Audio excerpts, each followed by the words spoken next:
My mother was just bathing in the river when the wandering Dragon King spotted her. Before she could even react, he forced himself upon her. In less than half a month, she was taken to the Dragon Palace to be married against her will. Soon, my mother's belly began to swell. At first, she was filled with joy, thinking I would make her the mother of a dragon prince. She imagined standing above tens of thousands, but the Dragon King didn't care about a legacy. He locked my mother in a water prison and made a ferocious threat. He said that once I was born, he would devour me to boost his own cultivation. My mother wanted me to grow up safe, so on the day of my birth, she fought to escape the Guan River. I was just a red, newborn infant in her arms. She found a green snake by the Guan River that had failed its tribulation and begged it weakly. "Please, protect my son," she pleaded. "This child is the son of a dragon. He will surely be able to help you in the future." As soon as she spoke those words, my mother's strength gave out. She vanished into the turbulent, muddy waters of the Yahello River. A second later, the wounded green snake dragged itself across the earth. It shed its skin and transformed into a beautiful young woman. The woman born from that green snake was named Lu Loli. She would later become my agile and powerful mentor. But unexpectedly, that very night, she announced to the whole world that I was the dragon's son. Everyone knows the legend. Whoever claims the dragon's son will have a path paved with success. They'll surely ascend to the heavens, but my mentor set one strict rule. Only women born on a phoenix year, month, and day are worthy of the dragon's son. As soon as the word spread, tens of thousands of people swarmed my mentor's door. They were all desperate, bowing their heads and begging to sign a contract with me. At first, a few people doubted the truth, but my mentor didn't say a word. She simply gave a casual wave of her hand. The torrential rain split apart instantly, stopping 3 feet from her body. The crowd fell to their knees, slamming their foreheads against the ground in awe. As those chosen girls gathered to protect me through the day, a heavy sadness filled my heart. That night, explosive thunder and a once-in-a-century storm tore through the sky. The Yahello River raged like a wild beast, slamming the embankments with an icy, piercing wind. But with those girls guarding me, I slept in total peace until the break of dawn. The next morning, my mentor sent the girls away and gave their families a final warning. From this day on, these girls will become leaders in every industry they touch. But this golden luck will only last for exactly 18 years. After 18 years, one of these girls must become my wife. If they refuse, they can expect a divine judgment to strike them down. Just as my mentor promised, those 18 girls are now bound to me by a blood contract. Their luck arrived instantly, like finding a winning lottery ticket right on the street. A jackpot worth 500 million. Even the humblest home received a notification. A demolition notice arrived 6 months later, with hundreds of millions in compensation. The families of those 18 girls became rich overnight, but my mentor showed no joy. On the night of my 8th birthday, the clear sky was suddenly choked by dark clouds. The wind chimes in the courtyard rang out without stopping. My mentor looked solemn as she drove 7 copper swords into the ground and burned spirit money. Once midnight passes, she told me, "You will be 8 years old. For the next 10 years, you must live each year in the house of one of the contract girls. You must stay by her side, then move to the next house after exactly 1 year. If you can endure this, you will live. If you cannot, then death is your only fate." I was confused. What do you mean? Am I really? You are the dragon's son. Once the Dragon King catches your scent, he will hunt you down and swallow you whole. It has been 8 years since your birth. Every year, we invited a contract girl to live in our house. We used their energy to mask the dragon aura radiating from your body. But now my magic is severely depleted, and I must retreat into a deep sleep. The rest of the path is up to you. As she spoke, my mentor knelt down, a rare look of nostalgia in her eyes. Tus ojos han despertado pupilas de dragon doradas. Pero ahora no tienes la capacidad de proteger. Antes de que despiertes por completo, debes finger ser ciego. Esto es llama autoocultación. Después de dejar eso, la maestra me entregó un par de gafas de sol. Y las direcciones de las familias de las 17 chicas. Restantes. En ese momento, me miró profundamente. Luego su figura se volvió gradualmente transparente. Finalmente se convirtió en una bocanada de humo que se disipó en la noche.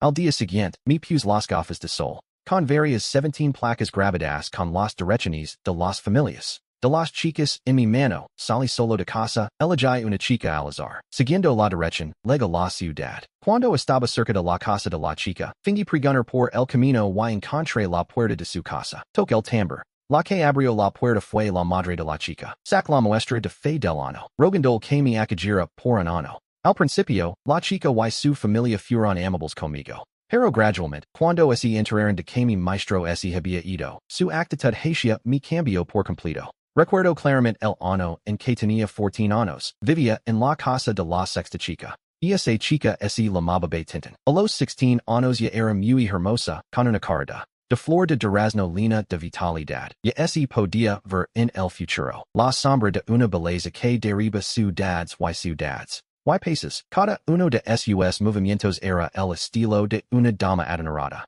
Cuando vivía en su casa, nunca me miraba directamente. Me trataba como a una mascota. No solo no estaba dispuesta a compartir conmigo, sino que también me prohibió estrictamente tocar cualquiera de sus cosas. Lo que era, aún más molesto. Me veía como a un serviente. Me ordenaba lavar los pies, dar masajes y ayudarla a dormir. I had to fetch and carry things for her every single day. If she wasn't satisfied, she'd ban me from eating, sleeping, or even entering the house. Finally, the day came when my year was up, and it was time for me to leave. The second I stepped over the threshold to move on, she lit firecrackers to celebrate, the deafening noise piercing my heart like needles. I felt a surge of rage at how unfairly I was being treated. In the days that followed, I learned exactly what it meant to live at the mercy of others. Every time I entered a new girl's home, I was greeted with looks reserved for trash. They found creative ways to insult me without ever using a single curse word. I grew up day by day surrounded by cold glares and metaphorical spit. But I didn't waste my time. I mastered everything my teacher passed down to me. I finally awakened the power of the sleeping dragon lineage within my body.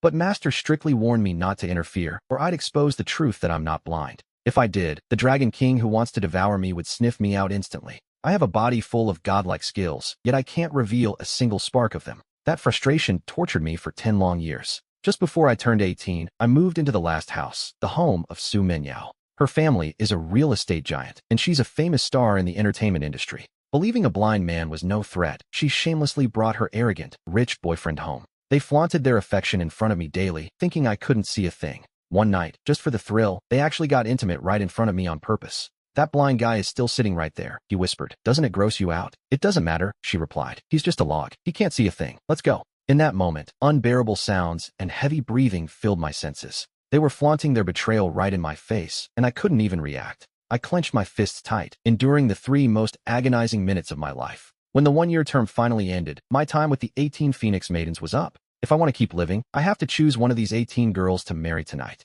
On New Year's Eve, I returned to the old family house. I hung the red silks I'd prepared long ago and lit the dragon and phoenix candles. I stared at the room filled with festive joy, but my heart felt only endless dread. For 18 years, I've seen the true faces of every single one of them. I simply don't believe even one of them would be willing to marry me. If no one steps forward tonight, the Dragon King will appear and devour me. But just then, a familiar figure made my heart skip a beat. It was my master, Luluali, the grandmother of my first host. She hadn't aged a day, looking as young and beautiful as ever, but something was wrong. Her body was semi-transparent, like a soul that a single gust of wind could scatter. She walked to my side and looked at my wedding suit with a relieved smile on her pale face. Little one, you've grown, she said, smoothing the folds of my collar. I couldn't leave you like this. Choose the one you like best among them, she said. But Master, even if I choose them, would they ever agree? Master froze for a second, then whispered, don't you worry. If they have any sense, they'll beg for your hand to repay their old debts. But what if they just don't? I asked, feeling the weight of the rejection. She covered her mouth and smirked, leaning in close to my ear. Then find a way to make them marry you. Don't embarrass your master. I felt my face heat up, not fully grasping what she meant, and looked down. She stared at me, her eyes filled with a deep, lingering ache. Finally, she pulled out a small brocade bag and pressed it into my palm. If none of them are willing, then you'll just have to be a man about it. Take this, but forget it. Don't open it unless you absolutely have to. I'm afraid you won't be able to handle it. She turned her face away, acting strangely cryptic as I opened my mouth to ask for details. But she had already grabbed the tablet listing the addresses of the 18 girls and walked out. Master, if they don't want to come, let them be. Stop wasting your magic. I shouted after her, but the courtyard was already empty, leaving me all alone. I gripped the brocade bag tight, waiting in agony until nightfall. Finally, the deep, low roar of engines echoed from the distance. 18 high-end luxury cars pulled up in a perfect line in front of my crumbling house. The doors swung open and 18 beauties stepped out, proving my master's magic really does nurture perfection. Every single one of them had a stunning figure, with legs so long they nearly blinded me. I kept my sunglasses on and continued to play blind, watching them all in secret. As the 18 women filed into the courtyard, the once spacious area suddenly felt cramped. The atmosphere turned thick, the air heavy with expensive perfume and an invisible tension. Strangely, each of them carried a black plastic bag with something vaguely hidden inside. Bai Tintin wore a short dress with blue trim, her tall frame radiating a cold, icy energy. But I couldn't forget the days she used to spend massaging my knees. Su Minyao wore a black coat over a purple gown, her imposing figure impossible to hide. but she cheated on me, so I don't want anything to do with her. Wang Qinyuan was in a strapless red gala dress, her round face making her look incredibly feminine. Yet I remember clearly how she led me into traffic as a child, hoping a car would hit me. Bella Anran stood there silently in a simple white dress, and though she thought I was beneath her, she never did anything truly cruel, and her features suggested she'd bring a husband good luck. As I was weighing my options, Su Minyao rolled her eyes and suddenly called out to Bai Tintin. Sister Tintin, look at how long your legs are. They're perfect to serve as that cripple's crutches, so why don't you just marry him? Su Minyao's words shocked the others, confirming that none of them actually wanted to be here. But just as my heart began to sink into despair, a voice sparked a glimmer of hope. That's enough, Su Minyao. Try having a little decency when you speak. It doesn't matter what we say, every single one of us here married Chun in a ceremony when we were kids. If he actually chooses to marry one of us now, that is his right. The one speaking was none other than Bai Tintin, the girl who once treated me like her pet. What right? Do you think we're still in some ancient concubine selection? I don't recognize a marriage to a man like him. His situation has nothing to do with me, one girl said coldly. The other women immediately started voicing their own protests. Bai Tintin stood up, stepped out from the crowd, and raised her voice. Have your consciences been eaten by dogs? Look at the luxury brands we're wearing. The luxury cars parked outside. Which one of those wasn't bought with the life energy Chainin gave us? A person shouldn't be so ungrateful. The entire courtyard fell into a deathly silence as they processed her words. I looked at Bai Tintin in total disbelief, wondering if I had misjudged her. The same girl who forced me to wash her feet and used me like a toy actually had a sharp tongue, but a soft heart. But then, Su Minyao, dressed in her high-fashion white gown, broke the silence. What favor? Didn't each of us protect him for a whole year? Without us, he'd be dead by now. Isn't that enough of a favor? Exactly, that's more than enough. Wang Qinyuan rolled her eyes with a look of pure disgust. It's his own bad luck, so whose fault is it? If you ask me, he's the one clinging to us now. Since none of you want him, then let me be the one to marry him. I, Bai Tintin, owe him, and today, I will pay him back. Is she really offering to marry me? A second later, Bai Tintin slowly walked toward my side of the house, while the other girls watched in shock. They shouted one after another, asking if she was serious, but their shock soon turned into mocking smirks. Brother Chainan, are you in there? Bai Tintin's sweet voice called out from behind the door. My hands trembled with feigned excitement, mimicking the clumsy movements of a blind man reaching for the handle. To make the performance believable, I intentionally misstepped and took a hard tumble right at the threshold. The courtyard erupted in laughter, but Bai Tintin rushed over to help me up, asking if I was okay. In that moment, I felt a genuine spark of emotion. I thought heaven had finally smiled on me for once, but just as I was about to accept her hand, I saw a flash of pure cunning cross her face through the tint of my sunglasses. Her gentle mask slipped as she said, Brother Chainan, it's a lucky hour, let's get married right now. Then, she reached into her bag and pulled out a lumpy, dead toad. She shoved the carcass right toward my face. With a voice dripping with sickly sweet poison, she said, give me a quick kiss, and we'll finish the ceremony. I stood there, stunned, realizing she was taking advantage of my master's absence to make me marry a toad instead of her. I glanced at the other 17 girls through my glasses, but not one of them tried to stop her cruel conspiracy. Finally, I looked at Anran, the only person in my memory who had never spoken a harsh word to me. She looked at the sisters around her, then at me, and finally retreated silently to the back of the crowd. In that instant, my heart sank to the bottom of the ocean. Why aren't you taking my hand yet? Once we hold hands, we can head straight to the bridal chamber. The girls around her covered their mouths, unable to contain their laughter. Fine, very well then. Since you want to play, I'll play this game with you until the end. I feigned terror and obediently leaned my face closer to hers. Her eyes widened with joy, thinking I was actually going to kiss that toad. But the finger hidden in my sleeve gently tapped the creature, releasing a surge of supreme dragon chi. The energy struck the toad's filthy belly with pinpoint precision. That dead object was hit so hard it instantly jolted back to life. The toad let out a sharp, blood-curdling screech, and its four legs kicked violently. It lunged directly at Bai Tintin's face, and she threw the toad away like a madwoman. But the toad immediately pounced back onto her leg, making her scream and kick at it frantically. Everyone watching was stunned into silence. Bai Tintin stomped her feet in a rage, her face turning a sickly shade of green. She couldn't understand how a toad that was clearly dead a moment ago had suddenly resurrected. Watching her pathetic display, I pretended to be confused and called out loudly. What's wrong, Tintin? Was that a toad croaking just now? No, Brother Chainan, you misheard, she stammered, trying to fix her hair while keeping up her sweet act. I don't know where that wild cat came from, but I've already scared it away. So it was just a wild cat, I said, drawing out the words and nodding slowly. Suddenly, my gaze turned cold, and I seized the opportunity to grab her wrist firmly. Since nothing is wrong, Tintin, let's continue. I'm ready now. Chainan, let go of me. Bai Tintin shrieked, suddenly terrified, and trying to wrench her hand away. But I tightened my grip, and she couldn't break free at all. Let's not waste time. Let's get to the wedding hall quickly. We'll have our wedding night later. Seeing her so scared, I instantly remembered the look on her face when she bullied me as a child. A cold surge of vengeance rose in my heart. Inside, I knew she was thinking, let me go, who would ever want to marry a blind man? However, right at that moment, everything changed. The pitch-black sky suddenly echoed with a dull thunder, followed by a soul-shaking roar from the depths of the clouds. My heart jolted violently. Damn it, I just used my dragon chi, and that old man sensed it already. It seems I won't be able to use my dragon chi so easily from now on, so I had to let her go. To buy Tintin, it looked like I had simply been scared witless by the thunder like an absolute coward. She yanked her hand back and slapped me across the face. Chainan, you're nothing but a toad dreaming of eating swan meat.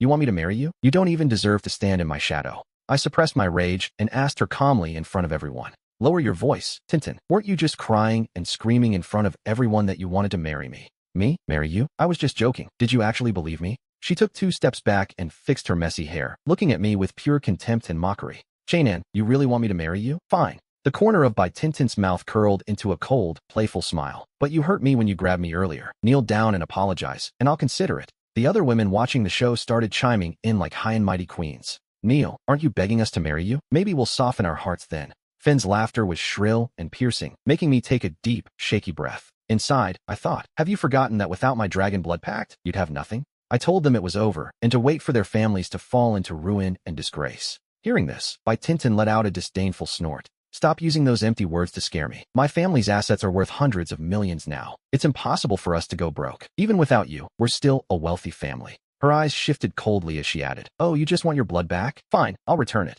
She reached into her bag, pulled out a crumpled black plastic bag, and slammed it into my face. I instinctively looked down and saw the bag at my fingertips contained a bloodstained pad. It felt like I'd been struck in the head with a club. I could barely believe my eyes. I gave them precious dragon chi to change their fates, and she returns it with this filth? I was about to explode with rage as the other 17 women pulled out identical black bags. Then, all at once, they hurled them at me with everything they had. My entire body trembled with fury, my fists clenching as I stared at their disgusted faces. What's wrong, Chainan? Why are you standing there like a fool? Hurry up and save your dragon blood. Oh, I forgot he's blind. He definitely can't see a thing. These elegant ladies of high society were now looking down on me with blatant, raw malice. They stood there with mocking smiles, their eyes filled with a twisted sense of pleasure and superiority. But I noticed something they didn't. The light of fortune on their faces was already starting to dim. It was a sign that their streak of bad luck was about to begin. I wasn't the only one whose time was running out. They were nearing the end of their lives too. Bai Tintin looked relieved, completely unaware that a massive disaster was about to swallow them whole.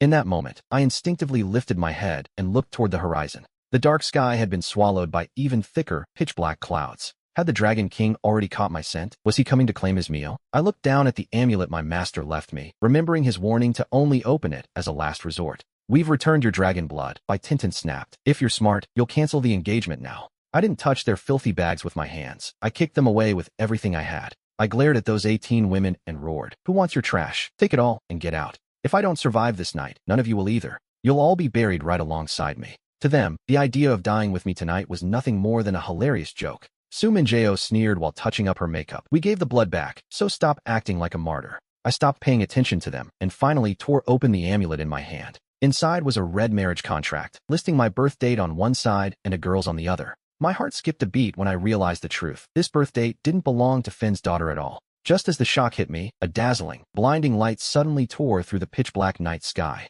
A green light flared, and a familiar, cold, authoritative voice descended from the heavens. It echoed through the air instantly. Let's see who dares to refuse this marriage tonight, she said as a crushing pressure slammed down. Bai Tintin and the others were about to leave, but their knees buckled under the sheer force of her aura. I looked up and saw a beautiful figure in green perched on the Polonia tree, her clothes fluttering like a dream. It was Master, even if she was only in her soul form now. Her eyes were as sharp as daggers as she scanned the entrance of the courtyard. What, you think you can just take the benefits and run? Do you think the Liu family is a joke? Master Liu, it's not that we're refusing, it's that she's blind. How are we supposed to marry her? Wang Chunshun complained bitterly, and the others quickly found their courage to chime in. Exactly. Besides, it's not even certain she'll survive the night. Are we supposed to become widows before the wedding even happens? Shut up, all of you, Master hissed, narrowing her eyes and waving her long sleeves. An invisible gust of wind whipped up the dust and slammed into the women. They stumbled back, fuming with rage but too terrified to say another word. But I saw it. Master's translucent figure trembled slightly after casting that spell.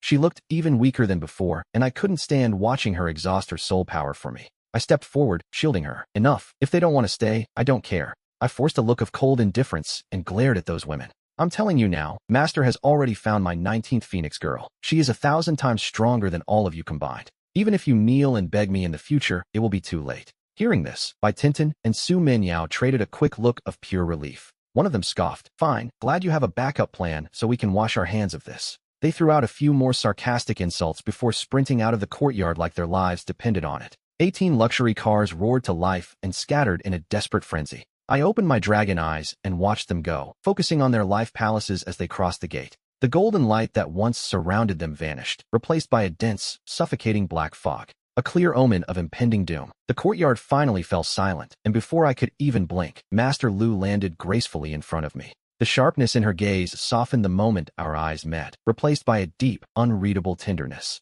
She reached out with her cold fingers and gently wiped the dust from my face. Her voice carried a familiar weight as she whispered, "You fool, you were actually worried about me just now?" I looked down at the marriage certificate in my hand, my throat feeling tight and dry. "Master, I was just talking nonsense to scare them off," I admitted. "These are the only names I care about." Master Lu didn't answer directly, but leaned in close to my ear. "There is no 19th girl, Chainan," she whispered. "Are you afraid?" I looked up, my eyes burning with resolve. "I'm not afraid. Even if the Dragon King devours me, I won't beg those women." Master Lu started to smile, but a sudden crack of thunder tore through the sky. A torrential downpour slammed down instantly, and Master's expression turned grim as she hurried me inside. She slammed the doors and windows shut, sealing us inside. Then she took my face in both hands, her eyes so tender I thought she might cry. "Since none of them are willing to marry you," she whispered, "how about your master does instead?" I stood there in total shock, realizing the hidden girl in the hexagram was my own master. I remembered the birth coordinates pointed to a snake woman. Was my master not a fairy, but a serpent?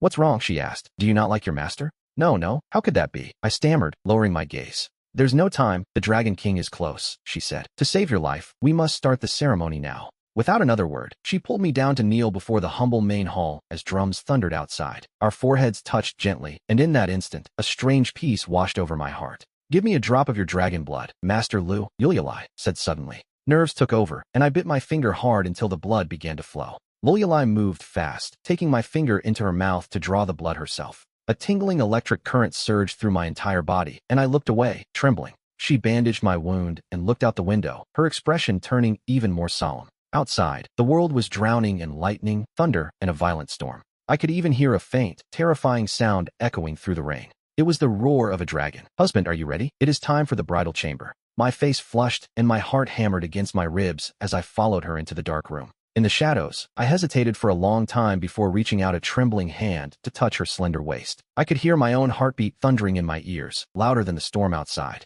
My master didn't pull away. Instead, she leaned into me, her body pressing against mine. Her skin felt icy cold, yet her voice was so warm it felt like I was melting into her arms. My entire body went rigid, and I couldn't help but ask, "Master, is it worth offending the Dragon King for me?" Yulialai slowly lifted her head, a flash of clever mischief dancing in her eyes. She reached out a finger and traced soft, slow circles on my chest. "You silly boy," she whispered. "Don't overthink it. I'm not being some grand hero. 18 years ago, I failed to draw a dragon. I've suffered the torment of freezing cold ever since, until I met you and your spring dragon body." The courage in my heart flickered for a moment, but she just smiled and said, "Let's warm things up first." Suddenly, she gave me a firm push and flicked on the light with her other hand. I stood there, completely stunned. Was I not her ideal type after all? "You still have a mortal body," she said seriously, "and your cultivation is far too weak. If we continue, you won't survive the karma." Then, she pulled a handful of rice from her robe. "This is 5-color rice. Take 1 grain every day to stabilize your physical form. Once you reclaim the blood those 18 maidens owe you, you will finally be reborn." Yulialai paused, lowering her head before adding softly, "When that day comes, come find me again." Without another word, she climbed off the bed and walked straight out of the room. A paper effigy that looked exactly like me appeared, claiming it would take my place for a year. "I have 1 year to make those maidens marry me, or the Dragon King will come to claim my life." She took one last look at me, her body swaying weakly as if she were about to collapse. I lunged forward and caught her, shouting, "Master, what's wrong?" "I just forced a breakthrough and absorbed your dragon blood. I can't hold on." Yulialai's face was deathly pale, drained of all color. Her body began to turn transparent until she transformed into a wisp of light. She dove into the wedding book, whispering, "Run, little master, even though your aura is hidden. The Dragon King has already locked onto this area and will search it eventually." As her last word faded, a massive bolt of lightning tore through the sky with a deafening boom. It struck the courtyard directly, making the old house shake so violently the roof tiles fell. Without my master's magic to shield me, that terrifying dragon aura crushed down like a mountain. I didn't dare hesitate for a second. I shoved the book into my pocket and bolted into the rain. I ran until I was miles away, my lungs burning like they were filled with fire. Suddenly, a thunderous roar erupted from behind me, and I looked back toward the river. In the distance, a searing blaze was already swallowing my master's house whole. In the flash of the lightning, a massive black shadow writhed within the clouds. An indescribable sense of dread swept over me instantly. If I hadn't run when I did, I would have been dead without a doubt. That old man really does have a heart of stone. I thought 18 years of living in the shadows was finally coming to an end today. But now it seems I'll have to keep hiding just to stay alive. If I have to marry a Phoenix woman every year to survive until I'm 80, I'll need 62 wives. I wondered when this life would end, and a crazy idea took root in my mind. There is only one way to stop this. I have to destroy the Dragon King.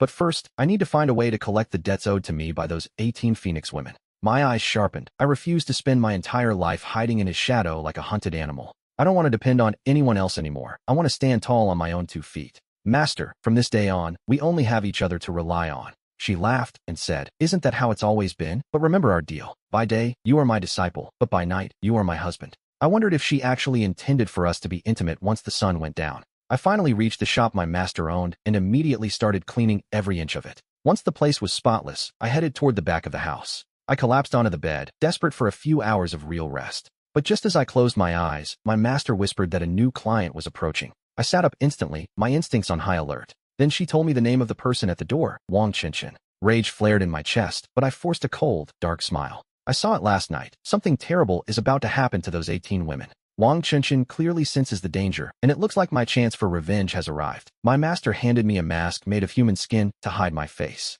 "Don't forget," she reminded me, "as far as the world knows, you died last night." I didn't hesitate and put the mask on immediately. Moments later, Wang Qinshan came bursting into the shop with a look of pure panic. "Masterly, please help me," she cried out. Her life energy was shrouded in a dark, suffocating aura. Seeing her this desperate made me feel incredibly good. With this human skin mask on, I had no fear of her recognizing me. She looked me up and down with a hint of doubt, but she didn't see through it. The curtain also kept her from seeing my master's true face. "I feel like someone has been watching me since last night," she said anxiously. "Masterly, please tell me what is happening to me." My master's voice came out slow and raspy. "You have been discarded, and now you are about to die." Wang Qinshan's face turned pale with terror. Then her eyes shifted, as if she had finally remembered me. She claimed her parents were tricked into betrothing her to a worthless shrimp. She complained that I had insisted on the marriage yesterday, and she had refused. "Is it because of that loser that I'm in danger?" she hissed, her face twisting in anger. She cursed my name, calling me a plague that wouldn't leave her alone even in death. But the fear returned quickly, and she begged my master to save her life.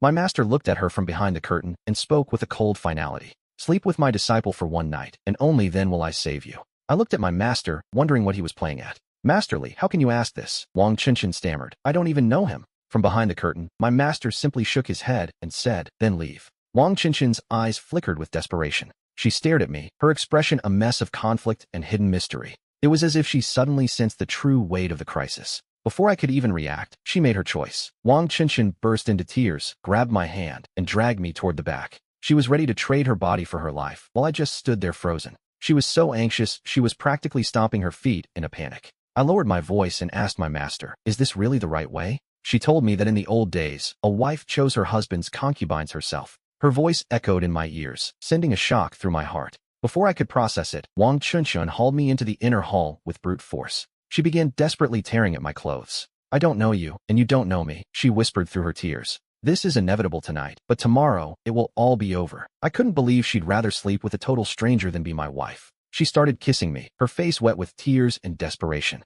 I looked down at the woman who had once despised me so much. I looked at her right in front of me and felt nothing but disgust, so I shoved her away. Wang Qinshan slumped against the table and fell silent. She looked anxious and immediately tried to approach me again. I mocked her internally, wondering what face she'd make if she knew she was throwing herself at the man she hated most. I pushed her back once more. Seeing my rejection, she didn't stop. Wang Qinshan began to strip off her clothes. She revealed her perfect body, begging me not to turn her away. Thinking of her hypocrisy, I said coldly, "I have a disability." "The disability doesn't matter," she cried. "I don't care." Hearing those words, my heart turned to ice. She didn't care if a total stranger was disabled. She was willing to sleep with anyone else, but when it came to me, she treated my blindness like a curse. "Is that right?" I asked with a sneer. "I don't care about anything," she sobbed, closing the distance again in her extreme fear of death. I mocked her openly. "How did you become so vile? Weren't you supposed to be a proud beauty?" Wang Qinshan froze, tears streaming down her face. She had clearly never suffered such a stinging insult in her life. I stared her down and shouted, "I'm asking you, why are you being so pathetic today?"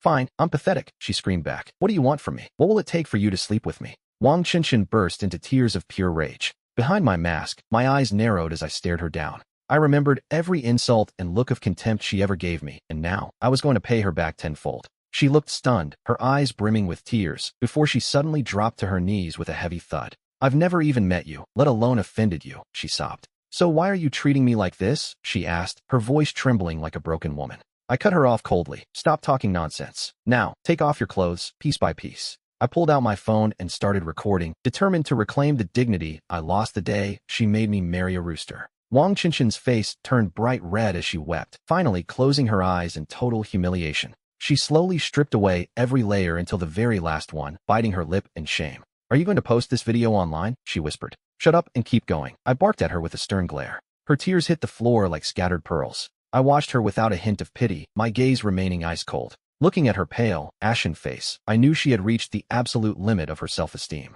I closed the recording app and gave her one last look before turning to walk out. Suddenly, she lunged forward and grabbed my leg. "I'm begging you," she pleaded. "Please don't put that video online. It will destroy my life." "Why should I care?" I sneered. "It would be a waste not to share this with the world. Maybe I'll post it in the comments right now." Wang Qinshan stood there, completely stunned. She stared at the room in disbelief, tears rolling down her face like broken pearls. My master saw me walking out and stopped me. He had a look of pure shock in his eyes as he asked, "Are you just nervous? You're a handsome kid, so why was that so fast? Do you need my help?" Hearing that made my face flush with heat, and I quickly shook my head, telling him I hadn't even touched her. Master looked baffled. "Why didn't you touch her? Is it because you looked down on the concubine I chose for you?" I shook my head and told him that wasn't it at all. He looked me over again and asked, "Then how do you plan to reclaim the dragon blood inside her body?" Panic surged through me as I realized what he had actually meant earlier. He wanted me to take back the dragon blood through that. I let out a heavy sigh, realizing this was going to be even harder than I thought. How could I ever get her to give it back willingly? Would I have to make her fall in love with me?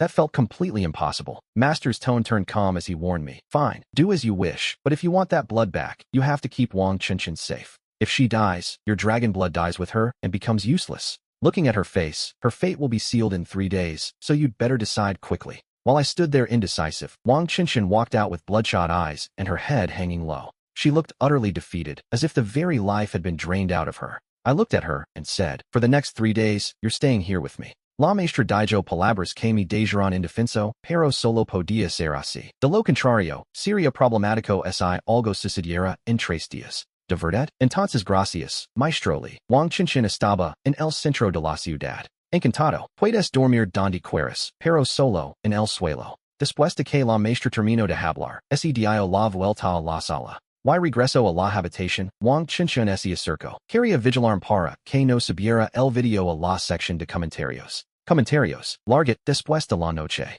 Cena entre a la cena. Habitation. Justo cuando ese lo había cuidado en la habitación. Estaba avergonzado de cómo enfrentar a la maestra. Pero las 6 tendiendo la cama personalmente. Necesitaba un espacio para dormir. "Necesitas que te caliente la cama?" preguntó la maestra. "Volví en mi y negu con la cabeza apresuradamente. Maestra, no seas tan buena conmigo. Esto es lo que debería hacer una esposa." La maestra parecía muy tranquila. "Ven a dormir. Allora esto, solo pude acostarme rigidamente. Incluso me ayudó a hacer un video de la vida de mi hijo. Taparme cuidadosamente con la colcha, y dijo, "Vos baja, la mame si necesitas algo." Inmediatamente después, me dijo en él. Volvió un colgante de Jacques. Mirando la única habitación de la tienda. Me sentí indefenso. Esto cuenta como convivencia. Living together like this, it feels like there's no real difference between being married and staying single. The next morning, right after breakfast, a woman in her 30s walked in wearing a white dress. Judging by her professional attire, I knew immediately she was a corporate manager. She had good features, and her face wasn't bad at all. But the problem was her palace of fate. It was clouded and dark. She was radiating energy, likely from a ghost possession. I saw it all in her face. "Where is Master Li?" she asked, looking around with doubt. "I'm his apprentice," I said calmly. "Tell me what's wrong." "I'm not here for you. I need the master. Ordinary people can't solve our company's issues." "The haunting at your office? It's no big deal. No need to bother the master. I can handle it." The woman's expression shifted instantly. Her face softened as she realized I knew her secret. "How do you know? Did you see it with your own eyes?" She was shocked that I could read her face, and after a moment of hesitation, she stood up. "Fine then, follow me quickly. This is urgent." I nodded, feeling a surge of excitement. I've been studying under my master for so many years, and I finally had the chance to show off my skills. I glanced at Wang Qinshan, who was still dozing in her chair, and followed the woman outside. A BMW 7 Series was parked right at the door. The moment I opened the car door and sat down, Wang Chunshan shoved her way in. She had been faking sleep this whole time. I was beyond annoyed. "If I don't follow you, what's to stop you from posting my video?" she snapped. I was about to kick her out of the car right then and there. But the woman was already driving. "What is your name, master?" she asked. "Lin," I said, making up a surname on the spot. The woman nodded and introduced herself as Lu Yanyan. Seeing my sudden silence, she asked nervously, "Is everything okay, Master Lin?" I shook my head and told her to keep talking, while Wang Chunshan turned pale at the mention of the Yellow River. "Our company is building a new observation deck, but we hit a major problem with the pile driver yesterday. The crew actually dug up a coffin. At first, the workers ignored it, but within an hour, 19 people were dead." Lu Yanyan's voice trembled with pure terror as she spoke. 19 deaths? I felt a jolt of surprise in my chest. "How did the company handle the bodies?" I asked. "We haven't. No one is brave enough to even go near them." "Fine, I understand. Just take me straight to the site. Thanks for watching." I stopped asking questions. It looked like my first job was going to be a thorny one. The car quickly pulled into the construction site. We weren't far from the banks of the river. The thundering roar of the Yellow River was staggering. I saw a dozen excavators parked nearby. Every single one was dead silent, and the entire area had been cordoned off. It makes sense. When 19 people drop dead at once, things get complicated. A strange, heavy feeling hung vaguely in the air. There was also the foul stench of rotting hearts, and it put me on edge. I worried the Dragon King might suddenly appear, while Wang Chunshan looked terrified. She clearly regretted coming, but I didn't care as long as she didn't cause me trouble. "Master Lin, let me introduce you to our company president, President Lu." I looked over instinctively and saw a tall woman in a sharp business suit. She was staring at a massive coffin with a grim expression on her face. My heart skipped a beat. It was Lu Wenbin, one of the 18 women from the list. What a coincidence that her family is already facing such disaster. I was genuinely perplexed. Her face looked terrible the other day, but I didn't expect her to be the employer here. Lu Wenbin heard the introduction and turned her gaze toward me, immediately frowning. "Are you Master Li?" "Isn't Master Li a woman?" she asked, not recognizing me through my mask. "President Lu, this is Master Lin, the apprentice of Master Li. I told you to bring Master Li, not his apprentice. Do you want to keep your job or not? Pack your things and get out." Lu Yan's face turned pale with fear as she lowered her head, clearly terrified of her tyrannical boss. "Go get Black Dog's blood, pig gallstones, sandalwood, and incense right now," I commanded, walking straight toward the site. I needed to handle this coffin while the sun was high, or things would get ugly once night fell. Lu Wenbin glared at me like a queen, snapping, "Who do you think you are, a mere apprentice talking to me like that? This coffin is feeding on the river's energy. If you want more people to die, keep wasting my time. Move." She froze, clearly stunned that anyone would dare speak to her with such cold authority. She stared at me for a few seconds before turning to Lu Yan and barking, "Go buy what he wants now. But if this doesn't work, find Master Li immediately, or you're both finished." Lu Yan nodded frantically and scrambled to get the supplies. I turned my attention to the coffin. It was massive, far larger than any standard wooden casket. Even under the thick layers of mud and river slime, I could see a strange, blood-red glow emanating from the wood. The evil energy coming off it was so heavy it made my scalp tingle. Being this close to the Yellow River had turned this into a vessel of pure malice. I studied the surrounding area, and my heart sank as I realized the scale of the problem. The pit where they unearthed the coffin was deep and dark, exhaling a visible, bone-chilling mist. "Do you actually see something, or are you just playing brave?" Lu Wenbin asked, her voice cold and indifferent. "Your company is reckless. Building a foundation here was a death sentence. This is an aquatic hole. The river curves here, trapping the water and the energy, while the mountains across the bank block any cleansing wind. The moisture has turned into stagnant energy, and that coffin has been drinking it for a long time." She finally showed a bit of respect, asking, "So, Master, how do you plan to solve this? Are you going to burn the coffin?"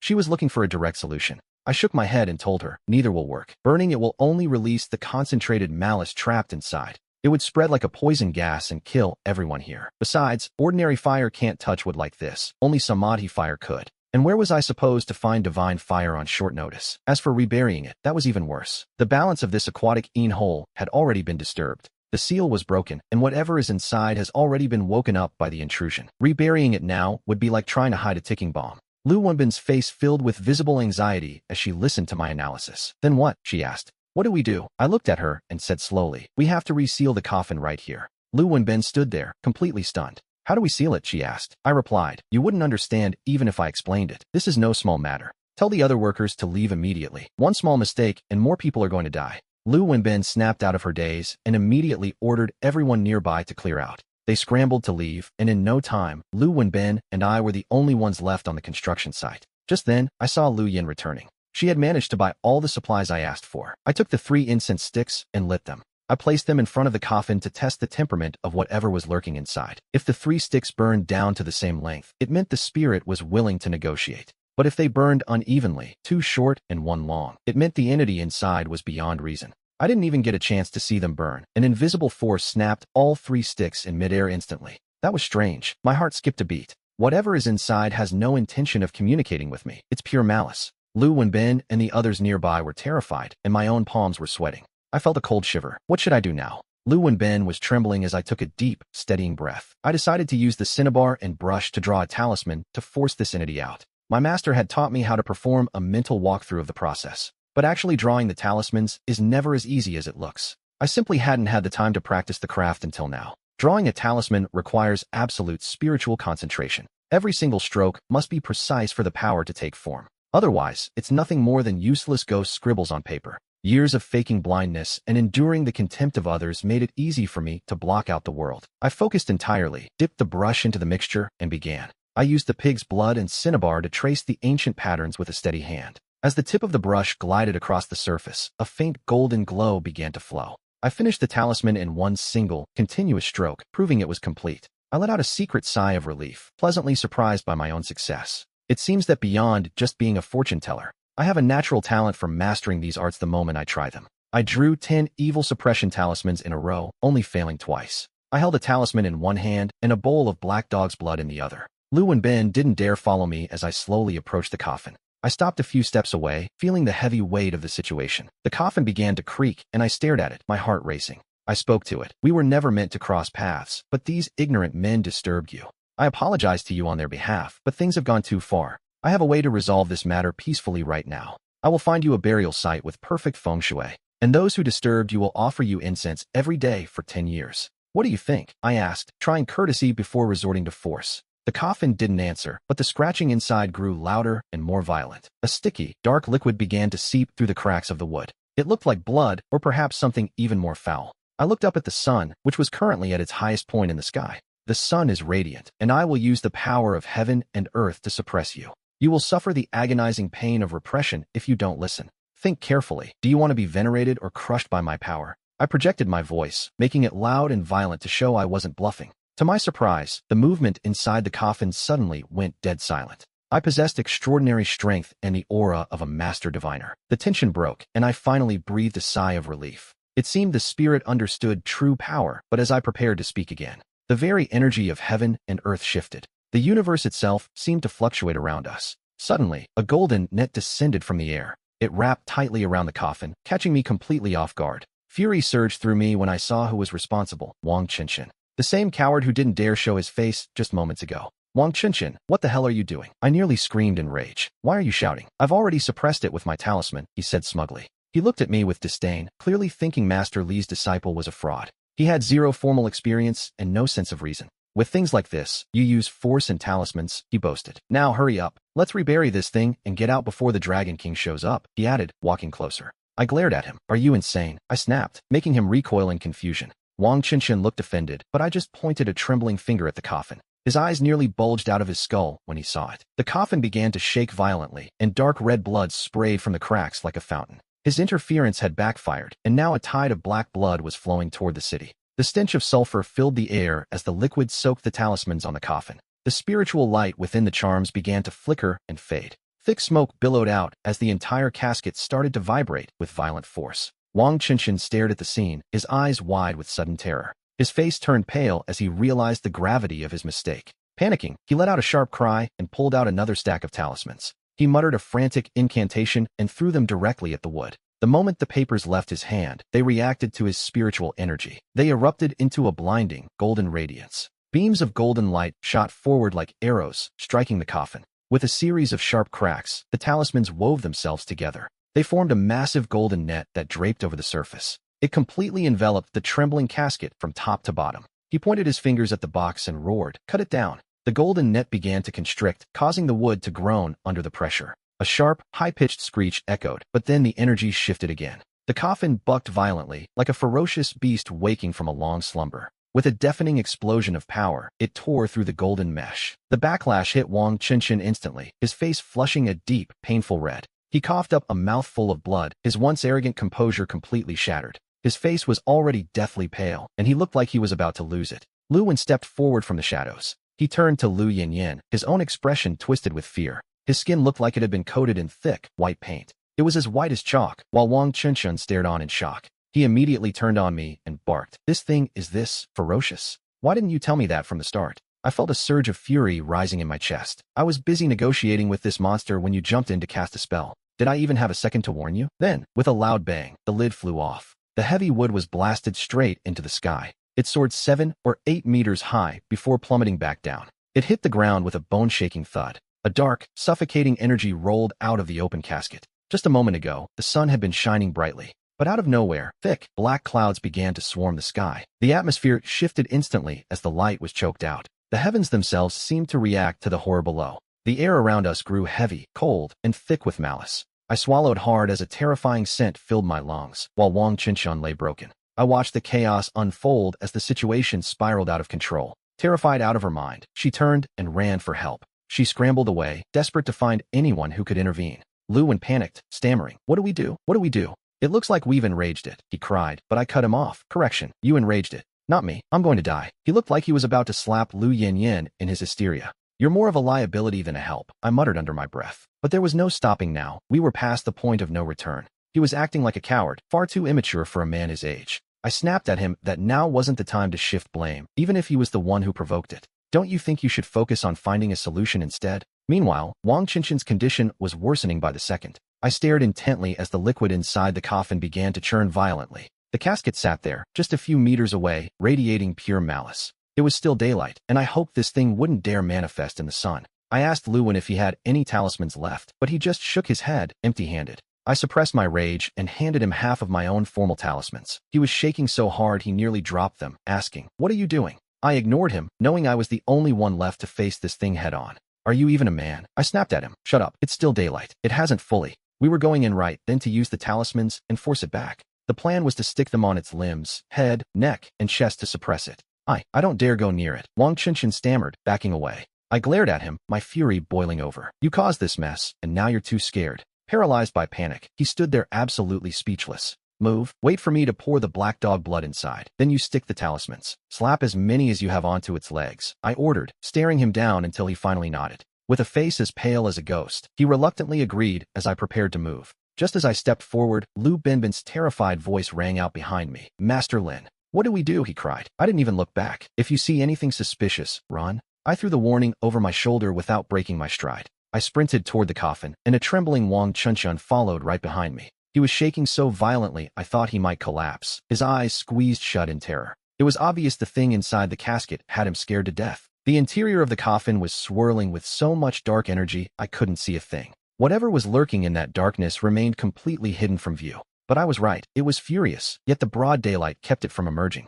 "Get ready," I barked, lifting the black dog blood in one hand and a talisman in the other. With a sudden, powerful kick, I sent the black dog blood flying straight into the casket. I even hurled the bowl itself straight into the coffin. Black smoke erupted wildly as the entire casket began to shake with violent force. A pained, agonizing shriek tore through the air. It was deafening, making my eardrums throb so hard I nearly blacked out from the shock. I gritted my teeth against the pain and screamed, "Move." The energy inside was so thick I couldn't even see my own fingers. It felt like reaching into a meat grinder, but I didn't have time to hesitate. I gripped the talismans and lunged forward to slap them onto the corpse. My arm went ice cold instantly as the dark energy began to corrode my flesh. It felt like sticking my hand into a hole and being bitten by a venomous snake. The hair on my neck stood up and cold sweat drenched my forehead. I forced myself to move even faster, ignoring the danger entirely. In less than 2 seconds, I had slapped every single talisman into place. My hand brushed against something soft and spongy inside the dark mist. It felt like pressing my palm against a rotting, bloated carcass. With any luck, I had managed to hit its head, heart, and arms. But just as I was about to make my next move, a sudden roar erupted. The sound echoed from the depths of the coffin like a beast from hell. Amidst the swirling energy, a dark figure suddenly lunged out of the casket. My heart nearly stopped when I saw the talismans I'd placed on its head and chest. I'd placed them on the arms and chest, but there was nothing on the feet. I felt a sudden surge of energy radiate through my entire body. I couldn't believe Wang Chunshun hadn't moved an inch. "I've already told you I have too much to deal with right now." Wang Chunshun was trembling with pure terror, her eyes brimming with tears. The talisman in her hand was already crushed and deformed from her grip. She hadn't dared to use it, and before I could scold her, the talismans on the head ignited. The papers on the heart and arms of that thing were instantly incinerated. They turned to ash with a single, violent flash. Oh no, this thing has actually developed intelligence. The corpse lunged out of the coffin and landed heavily on the ground. It raised two sharp claws tipped with black nails and stabbed toward me with ferocity. I panicked as I realized my supply of black dog blood was completely gone. I had to mobilize the yang energy in my body and form a hand seal. With my current level of cultivation, my internal yang energy was actually quite abundant. I unleashed a yang strike directly at the creature. With a dull thud, the corpse staggered back, but it was like a cockroach that wouldn't die. It began hopping and lunging toward me once again. My lips twitched in frustration as I braced myself. I raised my hand and prepared to fire off another yang spell. If I rejected Si Jin again, what would it even do? It lunged anyway. Its dark resolve was too deep, and I was running out of options. I took a deep breath, bit my finger hard, and started writing. I used the blood to draw a blood talisman right in the air. This kind of spell is designed to freeze a body in its tracks. The stronger the caster's cultivation, the longer the paralysis lasts. But with my current level, I'd be lucky to freeze it for a minute or two. Boundless heaven and earth, lend me your law, halt. I warred. I thrust my hand forward, launching the blood seal into the void. The talisman shot out from my fingertips like a crimson bullet. It struck Si Jin's forehead with a wet thud. Suddenly, the entire world went silent. Si Jin froze mid-motion, and even its guttural roar vanished. What are you waiting for? We need to run now? Seeing that Si Jin wasn't moving, Wang Chunshin immediately bolted toward the exit. But Si Jin has already marked us. How far did she think we could really get? What do we do then? I don't want to die, Wang Chunshin cried, her face turning pale. Lu Binbin was standing just a few feet away. He was paralyzed with fear, staring at the monster. I knew he wouldn't be the one to save me. There was only one way out of this. This crisis could still be resolved. I turned to Lu Binbin and asked, "Do you want to die?" She shook her head desperately, tears of pure terror welling in her eyes. Even a powerful CEO feels like a helpless child when facing a monster like Si Jin.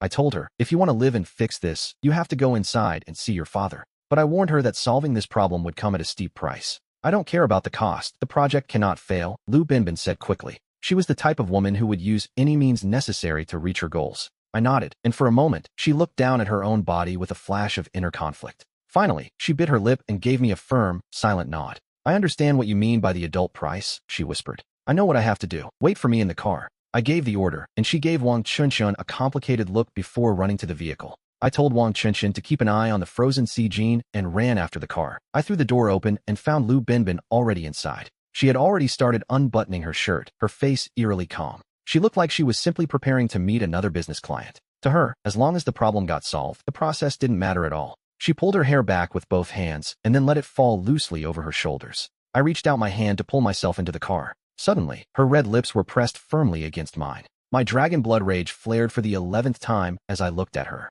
I have to admit, any man who saw Lu Binbin looking this sensual would lose his mind. They would abandon all reason because she is simply too beautiful. Her skin is like polished jade, and her figure is as lithe as a serpent. She has that natural aura of a cold, distant female CEO. She can easily ignite a man's desire for conquest, but I just felt disgusted and pushed her away. I told her, "President Lu, stop this inappropriate behavior immediately. Who do you think I am?" Lu Binbin froze, her face filled with pure disbelief as she asked, "Master Lin, didn't you ask me to do this?" She continued, "Didn't you say there was an adult price to pay? This is what that means." She took it for granted, so I just sneered and said, President Lu, you overestimate yourself. Do you really think that just because you have a good body and a pretty face, I'd want you?"